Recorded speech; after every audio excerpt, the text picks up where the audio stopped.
Well, hello everyone. Welcome to World at War Comics. My guest, Mr. Tim Seeley, back again. Tim, it is so awesome to have you. I think the last time we spoke, Local Man was just starting. I think we're on, was it issue 9 that just released? Yes, We but we had gold in there, so you've had 10 issues worth of stuff already. 10 issues. Yeah, we got the, let me see right here. We got the one shot, the golden, my favorite cover of all time so far, the Yeah. Max. Love Yeah. that, man. So yeah, I'm thoroughly enjoying it. I know we were talking. I feel like it's been a hit. At the end of the year, all these YouTubers and people kind of give their top 10 comics of the year. And I saw several people, including me, pick Local Man as one of their top 10 comics of the year. It's been a lot of fun. It gives me awesome like 90s. I think you already mentioned this, but that image vibe. But also the story is tragic. There's comedy in it. There's just so much going on that I just find I'm enthralled, man, and I can't wait for the next issue. Are you feeling like it's getting some traction? Yeah, I mean it's weird because it's the comics has changed so much since like I did Revival or Hack Slash, which were easier to sort of see as like, oh, these are doing well and people are picking them up and the numbers are going up and now it's just like nothing that doesn't happen for anything.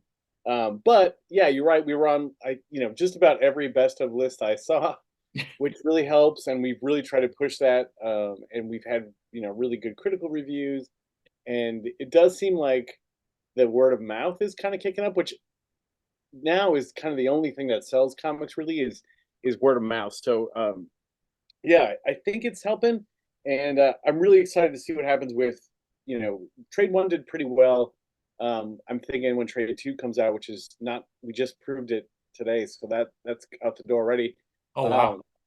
Um, that I think that'll really tell us a lot about it. But I mean, it's a weird time to be in comics. It's it's significantly slowed down. If we had done this book 10 years ago, 5 years ago, I mean, it would probably be really, really successful because Revival was, kind of like this level of buzz, but maybe even a little bit less, and it did great. So Yeah. Yeah, it's kind of hard to tell. You've been very vocal in a good way on X and obviously your own YouTube channel about where comics are at. Comics obviously change, especially for guys our age. We're yeah, very close in age, right? So comics that I read in the 90s and the early 2000s are much different today. And sometimes people my age have a hard time with that, right? Because they change so much and sure. your character changes or whatever happens, right? And you just got to find another avenue, right? Because that's just the nature of life, change. And you've done a really good job. I think you had a video where you showed your first Spider-Man you ever bought, and then when that passion for Spider-Man ended, and it was okay. You just moved on to something different, right? Yeah, I mean, it's a tough thing. I the it's and I have to blame Marvel and DC for that because the way that they've set up, comics wasn't just superheroes; it was all kinds of stuff, and superheroes was dominated for, I mean, if not 80 years, definitely for 60. And so, a big part of it has been that they've created this sort of readership that for them, instead of like kind of moving on to other stuff, they stayed with the books. And, it used to be the idea, I think, that the comic stores, when comic stores really kind of came into their own, the idea for them was, well, we can sell back issues and now we can sell comics for adults as well. And they would have all the markets. And instead, we've kind of gone to this place where uh, comics for kids are sold at bookstores. It's manga and YA books and Dogman and those aren't things that comic retailers are able to take advantage of as much as they probably should be able to. So it's a tough, that transition between having your cake and eat it too, being able to sell superhero books to everybody, you know, kind of seems like, at least for the Marvel and DC stuff, seems to have passed. I mean, my kid is 4; she reads all this stuff. They have all kinds of superhero books for kids, but they're YA type books. They come out in like a monthly, I mean, like a trade format, right? And they're 60 pages, and it's a Miles Morales story or something, and that's very different than the stuff that the monthly readers are asking for. So, Yeah. um, so that's kind of thing with Logo Man is like trying to sort of give something for the people that feel like, hey, I still like superheroes, but maybe it's okay that Spider-Man isn't for me. And there's a big resistance there. Yeah. There's a lot of people they would rather read a Spider-Man book they hate than an independent superhero book that they love. Yeah. That's I don't Try, know how to deal with that. try to I don't. figure that one out. Yeah, I've never had that. I don't. Yeah. I'll read a Spider-Man book and I like Spider-Man, but I don't care. It's like Yeah. I'll read it or I won't, or it's I don't give a shit. Like Yeah. yeah. So it's hard for me sometimes to understand, I guess. Yeah. Yeah. I could relate a little bit on the other side, right? I'm a big Green Lantern fan. And throughout the years, right, there's been writers that I've really loved. There's been writers that I'm like, that's not the story that I would have told. But I still read it because it becomes canon and it's going to affect later on stories, right? So I get it. I understand that if someone's been reading, Spider-Man for 30 years and all of a sudden, a writer gets on there doing things with Spider-Man, they're like, man, that's not the Spider-Man that I grew up with. So I understand the frustration. But I also understand that as a writer, especially a younger writer, they're writing according to their experience and they're writing probably for a different consumer than Right. that 50-year-old Spider-Man fan, right? And so I get both sides of it. I understand the frustrations on both sides, and I'm not sure what the answer is to that, other than if I don't like something, I usually don't talk about it. I just move on to another book and I keep reading until I find something I like. Whereas I know some channels do a really good job of kind of highlighting everything that's wrong in comics, and they're really good at it, and I'll let them do that. But I feel like there's so much diversity in comics, especially on the indie side, that Yeah. there's a lot of stuff out there that I think people would like if they tried. I 100% agree with you, and I'm glad you're there to say it. And and my frustration is that people would rather be angry Yeah. than, and in those, there's all those YouTube things. And the reason I finally decided to do one of those, I was just like, I just don't. People don't. They're not having the same conversation. They're complaining about something that's you're starting from the wrong place. That's not true. That's not right. They're like, well, this has always been this way. It's like that's not true. And and I feel like at least if you can provide some basic information about some history, because I guess that's stuff that people don't really. No one tells them that. Why would they know that? No one learns like where comics started and when superheroes came in and all that and just other stuff like terms like and like the direct market and comic shops and when comic shops started and all that stuff the newsstand. These are all things that are impact me and have for my entire career. But if you're just reading stuff, you may not know that, you may not need to know. But I kind of feel like sometimes when people complain about something, they're complaining about something that is not they're not necessarily have the full story, and sometimes they're angry about something which is completely normal or or is completely part of the deal or is completely has always been Yeah. something. So it's sometimes I that's kind of like, again, I'm very aware like doing an educational sort of, and it's not a how to make comics thing either, like plenty of people do that. It's just like talking about stuff. I know that's going to be a hard sell, but I was on strike from my college that I teach adjunct at, so I was like, fuck it, I'm gonna make some videos. And then now I've been so busy I haven't got to make one, but I'm gonna do one about freelancing coming up here, and so I'll get back to it. But if it helps people just kind of know, if you're gonna yell at me personally, which happens to me on the internet all the time, that's cool. But at least just know what you're talking about when you yell at me. that's that's all I care about. Yeah. I mean, I've enjoyed your videos and they are very educational. You had one where I think in the title it was super negative, and you're like, okay, this is not going to be negative, but I knew that this is what it's going to take to get your attention, right? Well, I mean, because it's the rage baiting thing, which Yeah. is like, it's so fucked up because it's not. There was never this sort of previous way of communicating, which was completely just, unless you talk about like tabloid news, which was still something that, you know, the level of the way that was pervades culture was so much less than the internet, where it's like everything is tabloid, right? It's all like, are you shocked? Can you believe it? And it's all lies, and it's always like asking a question like, did this, and it's always it's not, they're just asking the question to get you to get to the end of it when they're like, no, that's not what happened, but it could, and it's just like this. It's so stupid, and it's so bad for people's brains. Yeah.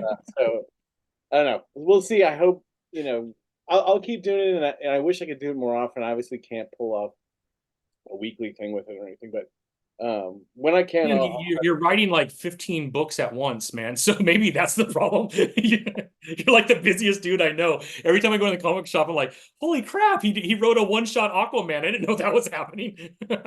It's so random, man. but yeah, I mean, that's I it's love it. I mean, how that's things, awesome. like schedule wise, how stuff works is so weird in comics too, because like right now I don't have anything in stores for a while, but it's not because I'm not doing anything. It's just that everything is really backed up. So like, and I'm kind of glad, like it's kind of nice not to have anything out for a while. But yeah, and then all of a sudden it'll be like I have 20 books out. Even Yeah. though I just write a book a week, usually or something around there. So it just ends up looking like, just the way the schedules are. So it's gonna look very soon like I have all the DC books because finally these things will come out, and and then then it'll be back to like months without anything on the stand. So because right now I just have Local Man for like the next couple of months, I Mhm. think. So Yeah.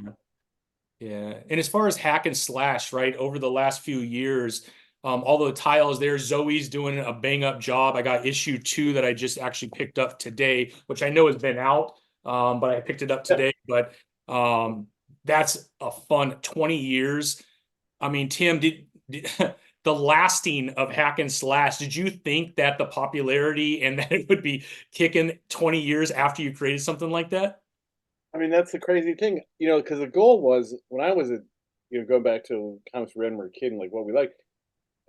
When I was in my teen years, like I wanted to be Eric Larson doing Savage Dragon. Like I wanted to do a book, and Eric's thing on that book was, I'm gonna do this book until I die. I'm gonna do it every goddamn month, and 30, years later, 32 years later, he's still doing it, and and and that's what I always wanted to be. And then I think how crazy it is that when I started Hack Slash, that book was only around for 12 years. The Yeah. heck, that Savage Dragon was only around for 12 years.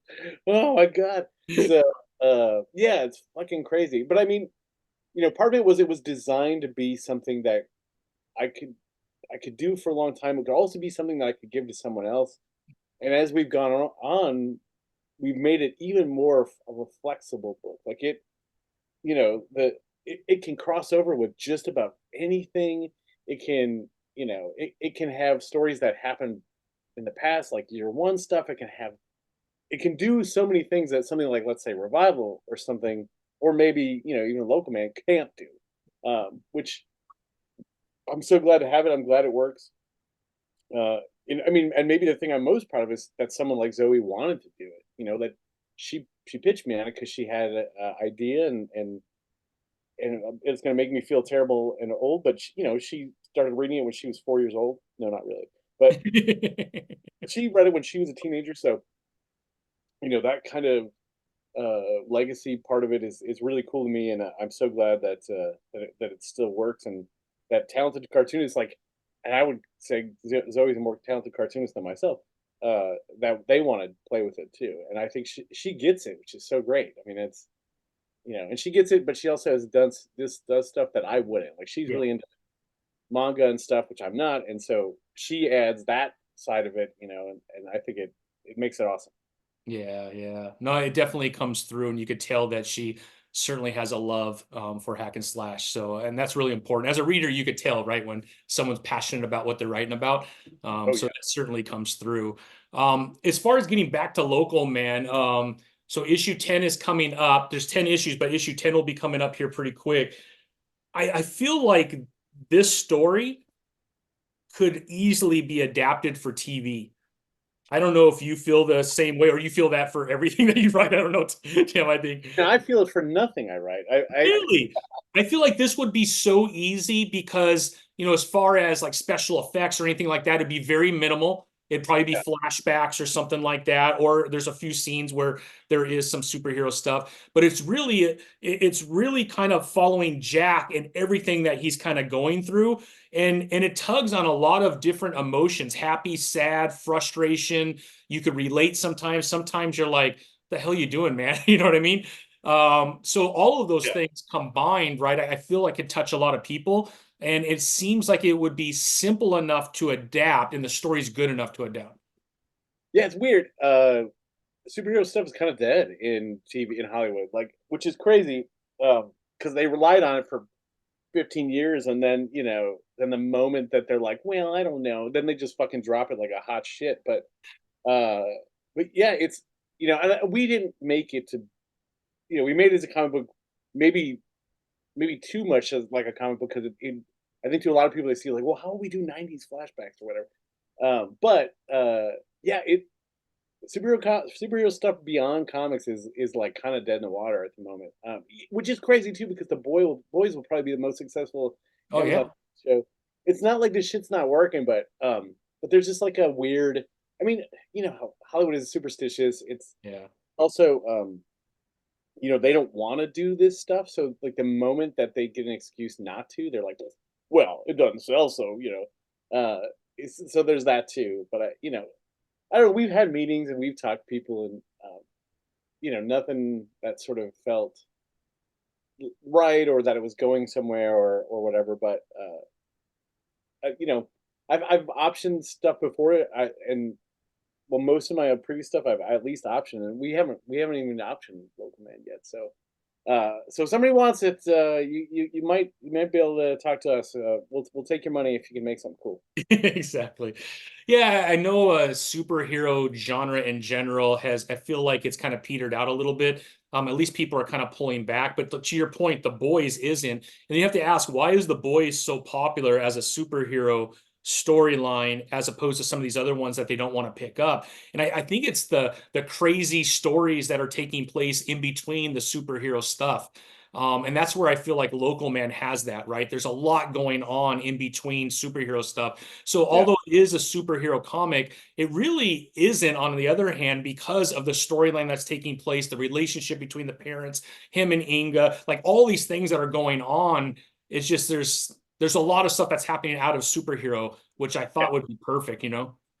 Yeah, I mean, a big influence for us was not just I mean, obviously, '90s superhero comics from Image were a huge influence on it, but it was also, I mean, for us, Tony and I are both big like crime noir fans, especially like '80s neo noir stuff, like early mid '80s, late '80s neo noir stuff, like all the John Dahl stuff, Red Rock West and Die. Was it Kiss Me Sleep? Can't remember the name. I'm braining out because I was drawn all day. But a lot of that, like the '80s sort of neo noir stuff, we really loved, and so that was something that we want to put in here. And um, I think like other than horror stuff, I think I kind of default to. I really like doing kind of that, like kind of crime noir, kind of like I don't know, just small people with small problems is like one of my favorite things to do. Uh, so I think yeah, there is another side to it. I just think there's also a thing with Hollywood stuff, which is they do not understand when you combine things. Like they just do not fucking get it. Like you can't. And every time I would go for a meeting with Hack Slash, I mean, we saw a long time ago, but for a movie, but people would always be like, "Well, you can't combine horror and comedy," and we're like, "Well, yeah, you can. It's done all the time, and most of the most successful horror movies are actually horror comedies." And they're like, "Yeah, but you can't combine two things." You're just like, "The fuck are you talking about?" But it is like the thing you hear from these executives all the time. Like you can't combine horror and superhero or horror and crime and horror and crime and superhero, and you can't do it. Like they just can't fucking get it. And it's so Yeah. weird because like, well, I mean, all this stuff is combinations of Yeah. things. Like, what the fuck is Barbie then? Like, what that was like the biggest movie of the year. What is that? So I don't know. It's just Hollywood works by they don't want anything until someone else did it, took the risk, and it's successful. Then that's all they want, and Yeah. that's how we got to the place where superheroes are, which is no one wanted to do it until it was the most successful thing, and then everyone did it until it was dead. Yeah. They kind of beat it into the ground a little bit, maybe, huh? Exactly. So right now, you're doing some stuff for DC's. Yeah, I can't talk about that, but yes, I am. All right, I certainly don't want to pry and or anything like that. But on the Marvel side, right, they've restarted or rebooted the Ultimate Universe. The rumor is that DC will be doing something very similar. Have you heard about that as well? Yes, I Yeah. know, I know who's working on it. I can't say anything. Okay, very good. All right. So all I could tell you is I'm really excited about that. I love these kind of Elseworld stories where you're taking a character and you're doing something maybe a little unique with that character. So I'm really excited about that. I'm glad to hear that you're doing things with DC, and we'll drop it right there. That way we don't get you in trouble, Tim, but that's pretty exciting, man. Is there a title that at DC, I think we talked about this last time. You've done a lot with DC already. Is there a title though, if they came to you and said, or if you had the chance to pick with DC and or Marvel that you would want that you haven't touched yet? I have a few with all of them. I mean, the thing is that I'm pretty much at the point. I've been doing this for a long time, and I think I'm like I don't think, even though I would like the money that is associated with, like, I don't think I have like a big Batman thing I'd want to do. Like, I mean, maybe, but like off the top of my head, like I don't have like a big, one of those. But I still love some of the. There's some of those characters that I really love that are not as popular, that I feel like if you did them right, like people would care about it. Because Tom pulled it off with Mr. Miracle, and he pulled it off with Supergirl. And I think there's characters that you can make them work. Like, and it's just for me, I'm always have like I have an idea for something, and it'll come to me in the bathtub or in the shitter or something, and then like I'll be super into this idea. It's like, oh, I wish I could pitch that to them, but you know, I don't know if they care about doing some of those characters. But I have a thing that I did with a co-writer for Firestorm that I wish I could do. I love it so much. We tried to pitch that one, and they were kind of like, "Yeah, I don't think anybody cares about Firestorm." But yeah, but we love. I love that. I love the design. I love the idea, and so we had a thing for him. I mean, at DC, I would love to do more of the Wildstorm stuff. I love working on that stuff in Grayson. I just, like Wildcats and Ladytron and Grifter and Yeah. um, that stuff's all like very in my wheelhouse. Like the crimey, espionage characters. That's all in my wheelhouse. And then, I mean, I always, there was ones I've always wanted to do. Dead Man, and I got to do him a little bit previously.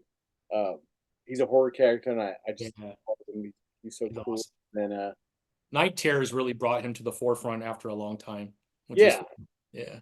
yeah, that was a good way to use him. And I think, the whole like DC horror stuff and the Marvel horror stuff. That stuff I love. Like I could more easily do that stuff. I think than something like, as much as I love Batman, like that's just a hard character to do. But like I don't know, like I could sit down and do, Sleepwalker or Darkhawk or any of the sort of weird Marvel characters or Marvel's Dracula or Frankenstein and all that sort of shit. I could talk about stuff. Yeah, I mean, I have stuff. I also DC's Frankenstein. DC has a Frankenstein that Grant Morrison made up. Jeff Lemire did a series with him. I got to write a couple stories with him. Uh, Man, it's the greatest idea. It's Frankenstein's monster, and he is like a world adventuring, just like they did it's such a great idea, and it makes me mad that I didn't think of it. But I would do that character in a hot second. And I've gotten close, and actually I had a pitch that got pretty far, and then I used the story I had for him in West of Sundown in my frame. So There you that, go. yeah.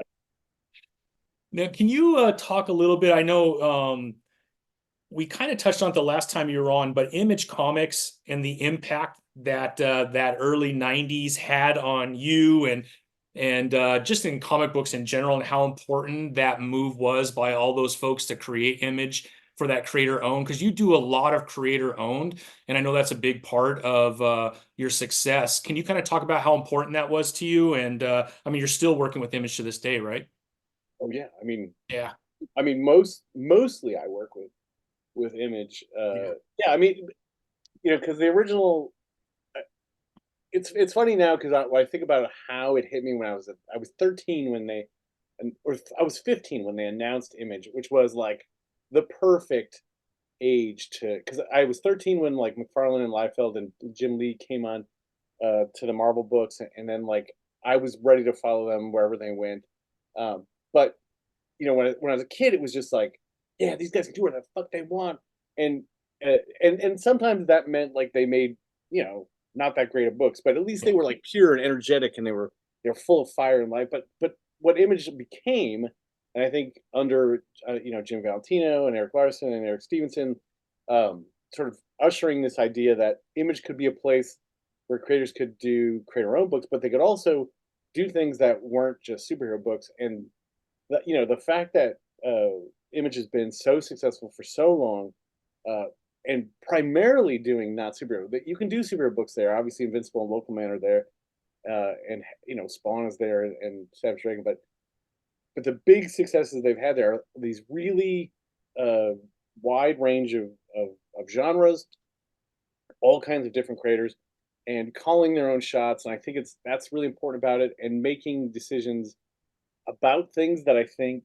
kind of can easily be sort of cast aside by the readers, which are the way that you present the format, the place you sell it, the audience you target, uh, and Image is able to do stuff and sell to readers that I think that Marvel DC would have trouble with now. And so you think of like the success of Walking Dead or Saga or or Hack Slash. Those are books that couldn't exist under probably Marvel or DC, Yeah. and maybe Vertigo, but probably not even that. And so, that's the legacy of Image Comics. Obviously, people were doing it. Some comics companies were doing it before, Dark Horse, obviously, and all this sort of stuff. But Image has an more open door that allows things to happen that could just never happen. And yeah, so I'm always on the side of doing things with Image, and that we get to do Local Man and celebrate Image Comics, and specifically celebrate the sort of original founders, and use their characters, which is fucking crazy. It's amazing, man. It's Yeah, incredible. because we've been doing this long enough that Tony and I can, when we're doing Bad Girls, we'd be like, hey, Eric Larson, can we use She Dragon? And like, that's a thing that you could do with Image. It's so cool. That is a lot of fun, man. Yeah, I remember I just remember watching the news and Easy E was Yeah, with Liefeld getting his comic book signed. You're selling a lot of comic books if Easy E is waiting in a line to get your comic book, right? yeah, man. And you think of like what a weird cultural phenomenon that was, and also probably impossible to replicate. I mean, probably, um, but yeah, they managed to capture a zeitgeist. I guess I could also complain that in some ways they didn't keep it. They sort of, well, some of them did, but some of them sort of let it slip through their fingers because they got distracted by other shit, Yeah. and that's a whole nother conversation, obviously. But I think you know the the benefits of Image Comics and the original idea uh, is probably the most important thing ever happened to comic industry, and I think I stand by that. Yeah. Yeah. No, fully agree. I kind of wonder, Tim, and my kids are all older now, I'm about to have my first grandchild. Um, when it comes to like this next generation of comic book readers, I could tell you my youngest daughter is manga all the way. I've tried to get her to read comic books. She just is not that interested, right? It just doesn't appeal to her. I mean, How old stuff like Ice Cream Man, I thought, man, that would be like perfect. She loves horror. She loves those kind of crazy. She just loves manga, right? And it's just easy to receive that's for some reason. I don't get it. that part of yeah, I don't get that either. I get like manga readers who don't respond well to like superhero stuff, but Yeah. yeah, I don't get that, and I feel like that's sort of like it's kind of a weird it's a generalization. It's a stereotyping that you wouldn't really respect if someone had it for other things. If I go back to when I was a kid, there would be people in my hometown would be like, I wouldn't read a Japanese comic. Fuck that. It's the same thing, but in reverse, in a weird way, because you're generalizing about stuff that you're not. I understand not wanting to get into continuity and all that sort of stuff, but comics is comics, and we need to. Manga readers need to know that too. Is I had to do that when I was a kid. It's like, well, it's just a comic. It's comics. It is literally comics. Manga means delightful pictures or whatever, whimsical pictures. That's all it means. That's what it means. It means comics. It's literally what it means. And so there are cultural sort of unique things, but there is no difference in the medium. It is comics. That is just what it is. So this weird idea that people like, well, I wouldn't read American comics because made by Americans. Like that's kind of fucked up, you know. So yeah, I don't understand. I teach college, and I have most of my kids come from I would say 90% of them come from manga or YA books, but they're more flexible. Like you can get them on Saga or Hellboy or Bone or like but they're also college kids and they're studying this stuff. So like, but definitely they come from manga. Like that's just the way we missed, not we, but Marvel and DC missed a generation of readers by making it hard to get their stuff, while manga made their stuff easy to get. But yeah, it doesn't make sense. Ice Cream Man is a great fucking comic book. It's a great horror book. It's better than 90% of the manga horror stuff. So, you know, it, the idea that it would be, well, I'm not interested because it's not Japanese, is that's weird. And so that's the stuff I think we have to counter, because you know it can't be just cultural. It's also sort of like you're in a club. I think, and part of it is A like, coolness factor, I think, right? right, Like manga is so cool and so up to date. And when she looks at comic books, she sees me. yeah, which is so crazy because a lot of the most popular manga is old. I mean, like, it's not like JoJo's Bizarre Adventures is fucking new. It's ancient, So like, I mean, One Piece has what, like 500 books? It's crazy. yeah. So it's not like they're more, you know, uh, of the era than the other stuff. It's not true, but yeah, it's there's something that superhero books fucked up for the rest of us by making them. Yeah, it's just weird. It's because you wouldn't be like, well, I don't watch TV from America because it's for old dudes. Like that doesn't make any sense. Yeah. That's insane. But you also, going back, like when I was a kid, you wouldn't be like, well, I would never watch. I remember I was a kid. I loved Chinese Hong Kong cinema. Like I was super in when I was 17, 16, 17 years old. I I would, people I knew, like, well, I don't want to watch a movie in Chinese. But like, it's fucking awesome. Like, I had to do it then. Now I got to do it the other way. I got to convince you that fucking American stuff is good. Like, that doesn't make any fucking sense. Yeah, None. but I'm always surprised because my college kids are really good about trying stuff out. They're not going to become like Green Lantern readers. It's just not going to happen. But they do find things. They're very curious about American indie comics. And some of them, this maybe will give you hope. When I started teaching at Columbia, the first class I had was this group of kids who I ended up, because of the pandemic, I ended up having these like really weird classes with them where it was over Zoom, and it was all like, and everybody was scared, and it was weird, and everything was bad. And so we kind of bonded with this one particular class. I like spent way too much time talking to them about stuff. And so now, like, I know those kids, like, outside. Some of them already graduated. Multiple of them have graduated. One of them became my assistant, Sarah. But over that time, they were sort of like, I became this elder statesman of comics. They were like interested in comics. They like manga. They'd grown up on Bone. They'd grown up on other stuff. But one of my favorite things was, first I started taking them to comic conventions. So I'd get them in and be like, hey, come. And they were like, what? What? This is blow their fucking mind. And then one of my favorite things is I started taking them to flea markets.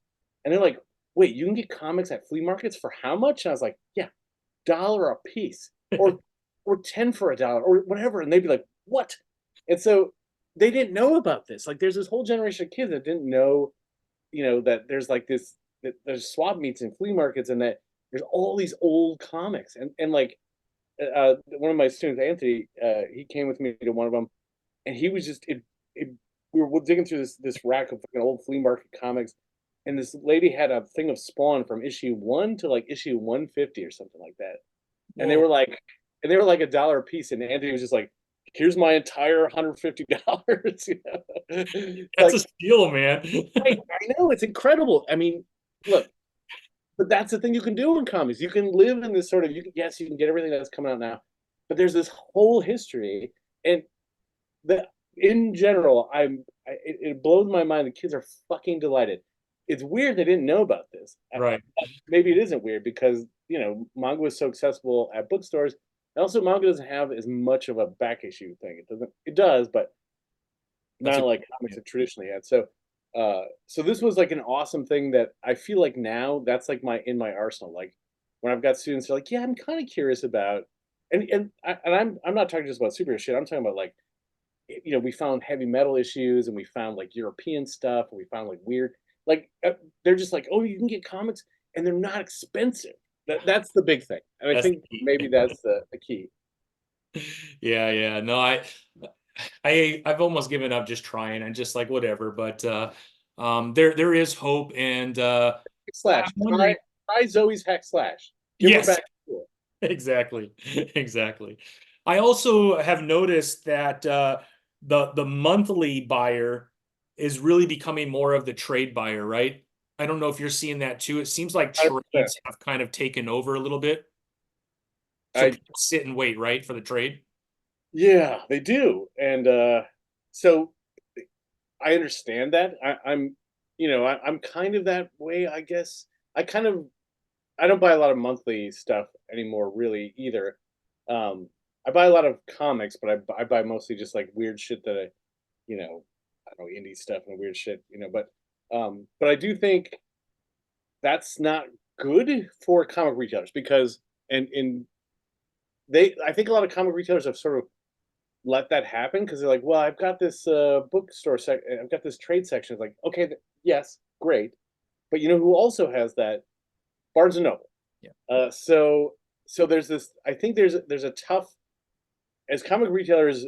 Monthly is still got to be something that you invest in. It's still got to be something that you push, and you've got to get those readers coming in all the time because uh, having worked with book market for now, I mean, for me, uh, that's where like let's say Hack Slash or Revival, I do an image book and it would sell okay in monthly books, but retailers wouldn't like really go all out and invest in us or anything. They'd just be like, we'll have a couple.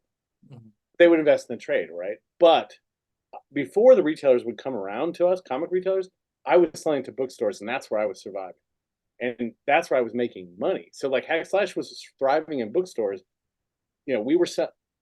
The monthly books were selling 5,000 copies. We've sold 65,000 copies of Hack Slash Omnibus One. Wow. So that's through book market and stuff like that.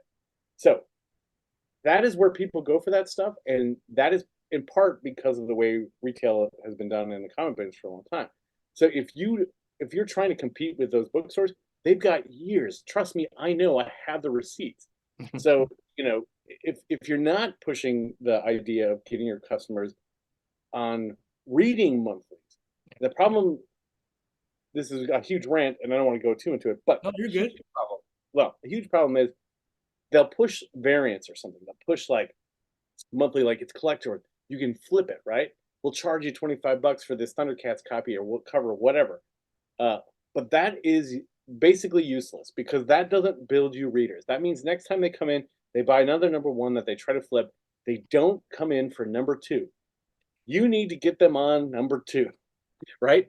Because between one and six, and then the trade comes out, you're fucked. Yeah. So, like, Yeah. there has to Good be this point. big retailer in reinvestment in bi-monthlies because that's the place that you don't have to compete with Barnes and Noble or Amazon or any of those places because that's not how it works. So it's like, and the problem is they have to build readers, and that has been the thing that everybody has neglected, except for the creators in this business for a long time. Yeah. That's a really good point. Yeah. Yeah. Well, we'll see what happens. I'm hoping that there is an uptick for sure. I mean, I love my comic book store. I would hate for it to close down. I'm very fortunate to have one in my little town where I live. And so far, I mean, he seems like things are good because there's not a comic book store very close to him, right? It's about a 45 to an hour for the next one. So he does pretty well, but yeah, I always worry about those things, you know. I think there was, and this is how comics. I came in on this. I'm recognizing patterns. Uh-huh. So when I came into comics in 2001, we were in a nadir, like we were in the bottom of a thing. But I started on GI Joe. Josh Blaylock got the rights to GI Joe, published through Devil Do Publishing, published GI Joe. That was a huge hit, right? And that did like an insane amount of copies. I think the first issue was the highest selling book in 5 years when it came Wow. out. So from 2002, before that was 1997. So yeah, 2001, 2002, somewhere in there. So now you're seeing where we were in sort of a nadir, and what just sold 170 fucking thousand copies, Thundercat. Yeah. So it's like this sort of 80s like mass appeal things when they show up. people want to read comics, they want to collect comics, and they come back in on these things that are nostalgic to them. And so that's one of the big reasons I think Thundercats hit, and that's when G.I. Joe hit when I was there. So I think the nadir was around September, October because I went to New York Comic Con, and partly it was the inflation was at its worst, Yeah. and that was it was just like a hard. And again, there's nothing specific to comics about that, but it was about retail in general, and so that was hurting leisure stuff like comics, and New York Comic Con was the slowest it's ever been since I've been going there as far as sales go, and just for about almost everybody. But I feel like now, so inflation is waning and economies are doing better. And then you see that excitement. All of a sudden, everybody goes, "Well, fuck it, let's go all in on Thundercats." Okay, great. You now, if you're a retailer, you got to grab those people and get them to come back. But the other side of it means people want to do this. They're interested.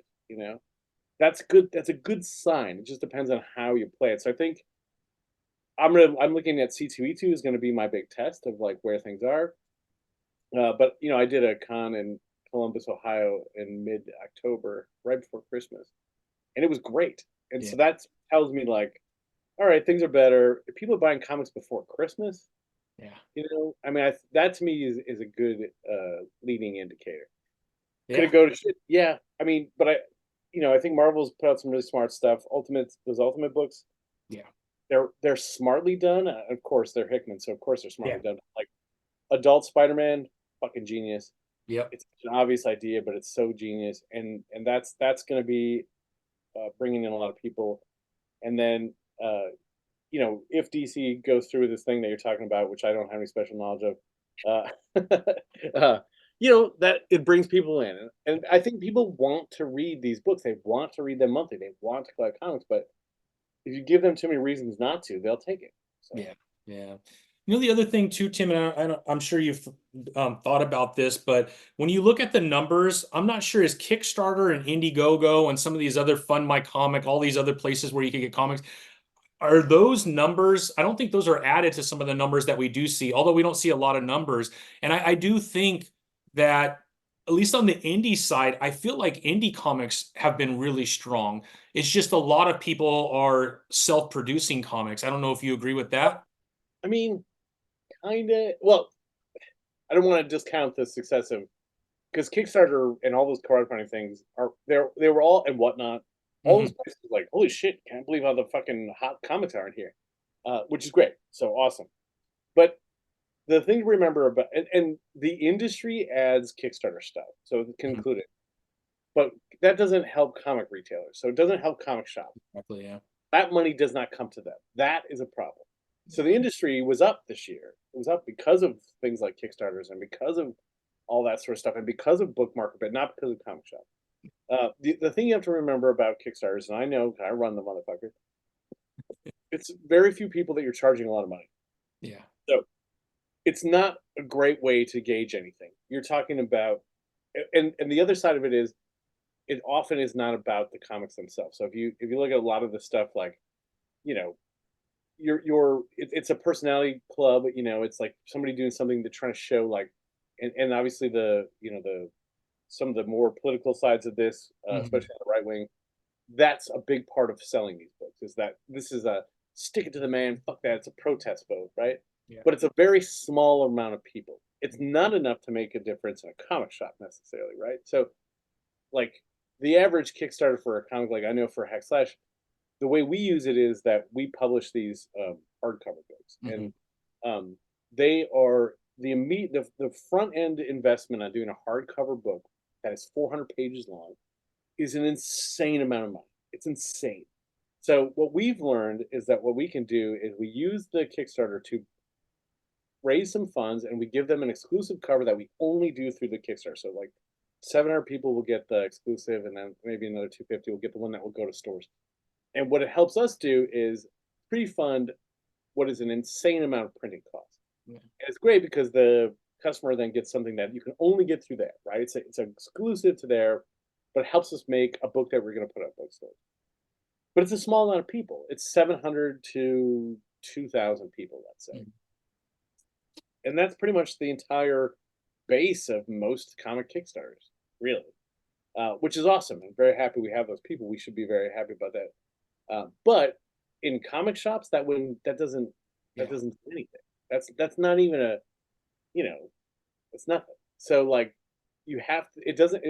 I think it takes some of the money because you're charging a few amount of people a lot of money, and so it doesn't end up really helping anybody. So especially like, some of the right wing people that hate everything that comes out now, and they're all trying to do this thing where they're like, we're helping comics. Like, no, you're actually hurting it because you're draining the money that would have went to a comic shop essentially by charging them a bunch of money for a one shot. Let's say it's a one issue 40-page book, and you're charging them $17 or $25. Hmm. About five comics at your local comic shop.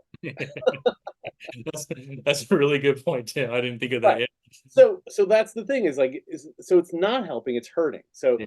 you know, that I think it's an indicator of interest in comics. It's not good for comic shop, but it's also I don't think a good model for comics at all is to sell less things for more money to fewer people. I think it's shit. And I know there's a temptation to be like, well, I don't know, maybe I'll just do this Kickstarter thing and I fuck the direct market and whatever. I'll just do this direct. I get it. On the other hand, that's less comics to people, and that's not helping push the larger business onto interested fans. Yeah. So Yeah. that's my rant on the subject. No, I mean, I love your opinion. You've been in comics for a long time and you know the business side of it. So I think it's really helpful to have your perspective, right? Because there's a lot of noise. I've listened to all of it, and I can understand a lot of it from a lot of different people, but you're in the industry, so I certainly wanted to know your opinion on that. And you brought up some really good points I didn't even think about. I mean, I want it all to be that Yeah. that we have comic shops and they're healthy, and I think some of the problems that comic shops have are self-inflicted like that, but there's some things that are not their fault. And I think we as creators and publishers shouldn't put more weight and more problems on them. So That makes a lot of sense, man. Wow, Tim. I mean, I really appreciate. I want to be super respectful of your time. I know you're busy. You're probably exhausted. Hopefully, your drink is kicking in, my friend. But it's a big cheers. one. What are you drinking? Maplewood, it's a local Chicago one. This is their Nice. Southern. It's a hazy IPA. It is Ooh, fantastic. I recommend it if you're in Chicago. Get you one of these. It's is it like Maplewood Brewery, 6%, something like that, 8%. 6.3. Yeah, Yeah, those strong. IPAs will get you messed up if you're not careful. Yeah, that's you do one and go to bed. Exactly. Well, Tim, I hope that we could have you back on when you're able to kind of talk about some of the other things that you're working on. I'm really excited to hear that something's happening, whatever that is. But congratulations on Hack and Slash, though. 20 years, Thanks. fantastic. I mean, for any kind of a title to stand the test of time for that long means that you've hit a core audience that really loves it. So congratulations. I'm still loving local, man. So I'm hoping that we'll get a few years out of this. It's been a lot of fun. I can't wait to see what Jack gets himself into moving Yeah, forward. Local Man, Bad Girls. That's the next one, and we killed it on that book. So Yes. I want you to read it. It's Okay. really good. We did a good thing. We made a really interesting Bad Girls comic.